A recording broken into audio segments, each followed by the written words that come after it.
by learning stories, hearing people out, understanding your own place in racism and systemic and institutional instances of racism, that's where you bridge the gap from denial to acceptance. Acceptance, in a cultural sense, is when you have recognized and internalized that different cultural views, different cultural stances are not only something that exists, but are valid in their own sense and are not better or worse than your own cultural stances and views. It does start with acceptance and really just asking questions. I'm having a conversation with someone from a different culture, or if they're a different gender identity than me, like I always tell them, I ask a lot of questions about topics, and if anything offends you, please tell me and I'll try to reword it better.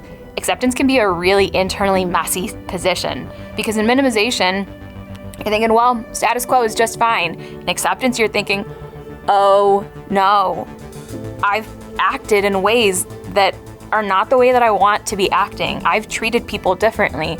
I have done things that would not be respectful to someone who's not able-bodied, thinking that I was helping them, and instead I was minimizing their entire existence and I was taking away their autonomy. I believe being an ally is being able to step out of those uncomfortable boundaries and speak up for people that can't speak up for themselves, or their voices are not as loudly heard as, a white person's voice might be heard. As a white woman, I am definitely not impacted as significantly as my peers might be having those conversations, because they're not about me. And I think that especially allies can use that to help push those conversations forward so that we're not putting this massive undue burden on others. And of course, you have to balance that with listening to and respecting the perspectives of others, and letting, especially people who are being actively harmed by those racist ideas, letting them lead those conversations. Folks in adaptation oftentimes are going to be asking how they can go and show up and support someone.